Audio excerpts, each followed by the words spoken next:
Hello, welcome to Code Joy Chess. I'm just going to review a Blitz game I just played. I played in honor of the Candidates tournament started today, and Nepo had a great win. Anyways, here we go. Caruana also won. He beat Nakamura. Nepo beat Ding Liren with the black pieces. Nepo had black. Anyway, starts out as a Sicilian. It's 3 minutes per player plus 2 seconds for each move we make. So this is a fast blitz game. Any faster would be bullet. And so I go for these. He goes for the Sicilian defense, and I go for the open Sicilian, which is taking like this. Some players will take the knight here. He chooses to develop his bishop in this way. So my knight is, the tension is hanging there, and I choose to leave it there and hop this knight out. Now he's threatening two attackers on my knight, which only my queen defends. So now it's time for me to either take his knight or hop back or hop over here. I choose to hop over here. It's what I used to play like, and I got away from it, but I think it's kind of nice having these two knights like this.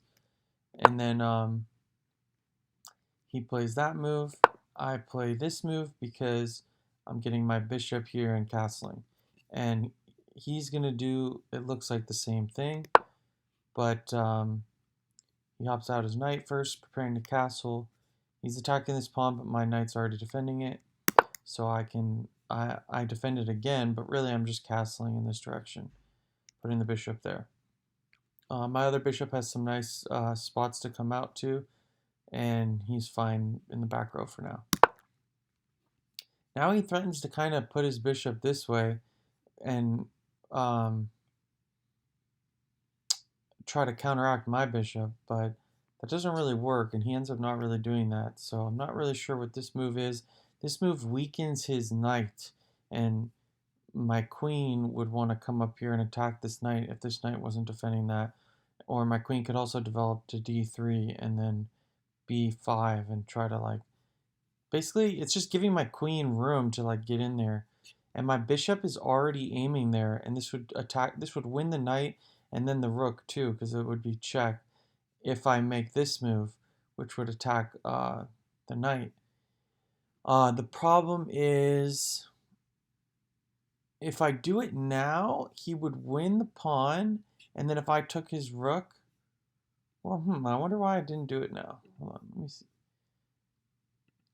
I don't think it works yet, because if knight takes and I take the rook, he attacks my queen, and then if I... Oh, okay. So yeah, the reason I didn't push right away... Sorry, I'm going to refresh the game. The reason I didn't push right away, although I'm thinking about it, is because his bishop actually comes out with the threat on my queen, and that lets the queen recapture the rook. And this is where I'm castling, and this bishop is actually just as valuable as that rook. It's just the way the cookie crumbles, is you don't want to trade your bishop for a rook if it's your light squared bishop and you're castling in that direction, because then your king is going to have no light square protection, because I already put all my pawns on dark squares over here. So instead I just castle, because there's nothing there yet. But it was still a questionable move by him to even allow that, because that was a really fancy way to get out of it. Anyway, he gets out of it, just like the computer said. He's attacking my queen now. I could press up with the pawn. The problem is that would leave my king vulnerable to a diagonal, and also it would block my own bishop from winning his knight, which is the goal in this position. That's where I'm looking. And so I just step to the side here. I could step up and try to play queen b5, but I decided to just slide to the back and or step to the side and give some room for my other rook to come. And also, I didn't want my queen to be a target to like... It's probably the best move. I wonder what the best move is there. Oh, they do like stepping up. Anyway, so I just step to the side. This is where he gets here, and now he's threatening to play bishop over here exchanging my powerful bishop. And black starts to equalize in this situation because this wasn't an ideal move, my queen e1, but I'm moving fast. And it does get out of the attack. I'm going to have a drink of water real quick.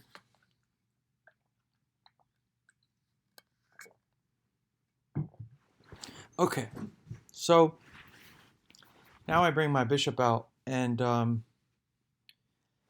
I like it here. It's defended by a pawn. I'm not blocking my other bishop, and you can't attack this bishop from the front because the pawn's in the way, and it's got nice control. It's like a nice central, probably my best piece actually at this point.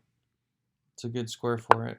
Then he goes here, threatening to get rid of my king bishop, and if I take, the queen would come in, and then he would have knight g4 on the cards, and if his queen is on h3 and my bishop is gone, and then his knight comes in, he's threatening to checkmate on h2, and those variations go very poorly, especially since he hasn't castled yet. He could play his h-pawn up and then get his rook involved, and all that's bad for me, but I can't back out of it. Normally I would duck the bishop back to h1 and avoid the exchange, but that would drop my rook here, and I don't want to do that. So I do nothing because I can take back with the king, and I'm comfortable with that. So I bring the rook in. The rook's not doing anything on a1. Now it's I use this, like, he's taking up time to do this exchange, so I take advantage of it, the time that he's wasting or using. He's not wasting it, but he's using it. Now I have a rook in the center, so it's not immediately doing anything, but it is on the same file as the king, which means this pawn cannot capture, so I can again play e5, and the pawn can't take because I would take the queen. So he takes my bishop now, and I take back, and there's no immediate queen in there. Like if I had taken and he took back, he would be in there, and I wouldn't be able to use this square. To take is a mistake, so it's better taking back than to take, if all else is equal. But now he comes in anyway, as close as he can get, and but now his knight can't use that square. Here I attack the queen. I could attack the queen with this pawn, but I do it with this pawn just to give my king some extra breathing room and see what his queen's going to do. His queen decides to go back. Yeah, so he just prodded there, and now it's my turn. And I play the queen up because I want to get the queen on a light square because I don't have a light square bishop anymore, and I still want to try to take advantage of his b6 move. Never should have been played. So my queen can come up here, whether to a6 or b5, and try to get in here if his queen isn't defending it. So here he moves his knight out of its dangerous spot, and it's protected, and it's kind of good here. So he's doing all right. I attack the knight, and my last two moves have been pawn moves, just attacking his pieces that are trying to get close.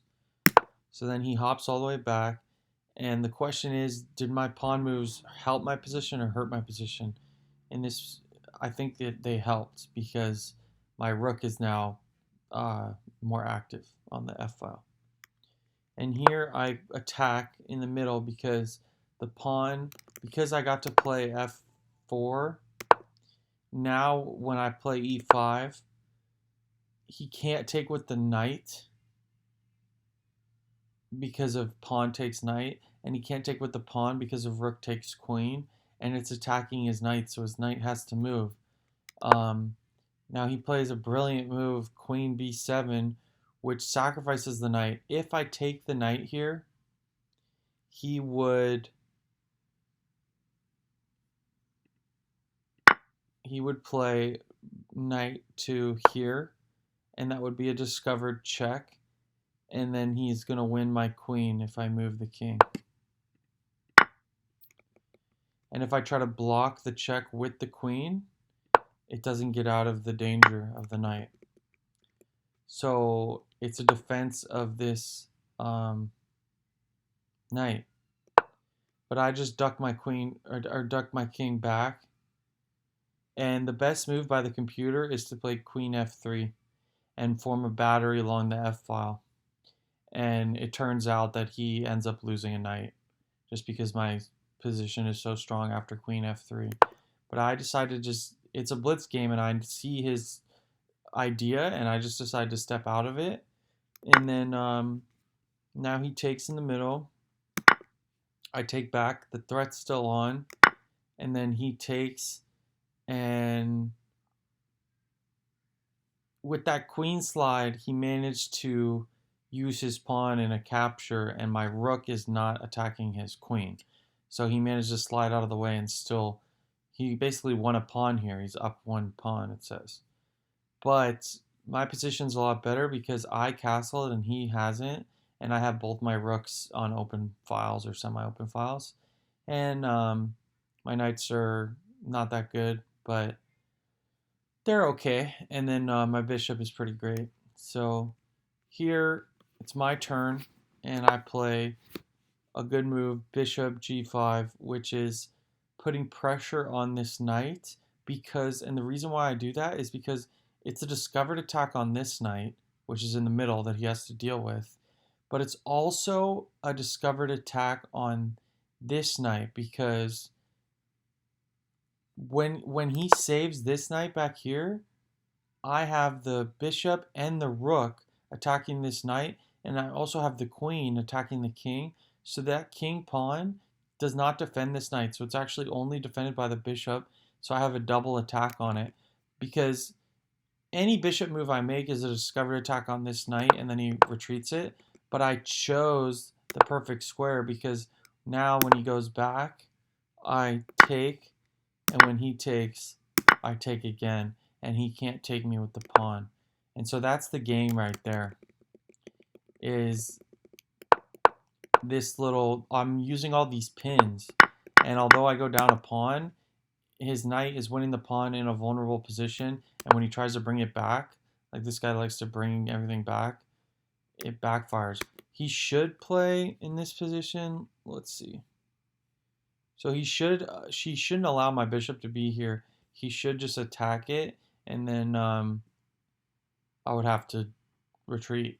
But instead, he retreats his knight because he's worried, and it's a blitz game. It's fast, so he sees queen takes knight. He goes to the side, but I've already seen boom, boom, boom, and then now he castles, and now the threat is on of pawn takes rook, and I bring it back. I could bring it back to f3 and form a battery with queen f2 and rook f1 and have the rook in the front, but instead I bring it all the way back, a little more safe, and pretty much just as good. And basically I'm saying I won your bishop and now I'm going back, because if I leave it here, then a knight move and suddenly his queen is hitting it, and if I move my queen to the side, then my rook's hanging. So to get out of the queen's attack, I bring the rook all the way back.